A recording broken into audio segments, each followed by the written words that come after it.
Research Rocks. It's me Sangram, and today's video we will see unboxing of 168GB memory card. Why I am purchasing this memory card? Because of I am using my M50 Mark II and currently I am using this memory card is just only 64GB. So I need to more space for the capturing the picture and record some video. That point of view I am purchasing this 168GB Samsung memory card. So this is a micro and this is an adapter, and you can put in this memory card on the adapter and very easily using your Canon M50 Mark. I will provide you detailed demonstration, and especially why I am not purchasing this big one, because of the big one is a more expensive compared to this one.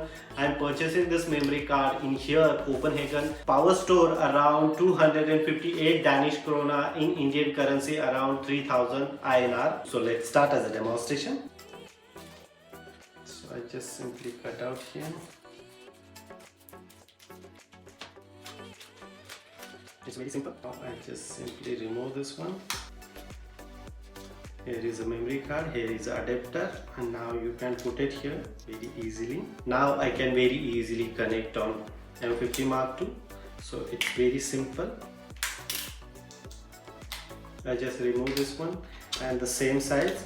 Look at this here, the size of this adapter and this original memory card, like this, same size. So now I can very easily put it here, fix out, and that's it. Now I can show it to you here. Now it's on. I can very easily record the video something here. So look at this, I can very easily record the picture also using this memory card. I can very easily put it this 128GB memory card on my Canon M50 Mark II. I can use this same memory card on my GoPro or any other Canon devices. Meanwhile, I can use this storage of my MacBook Pro also. You can put it some data and carry your personal wallet, and you can access wherever you want. It's very simple to use this particular memory card, and this is affordable, not so expensive and not so cheap also. So it is a simple unboxing. If you really like this unboxing, so please hit the bell icon and subscribe our YouTube channel Research Rocks. Till then, Jai Hind, Vande Mataram.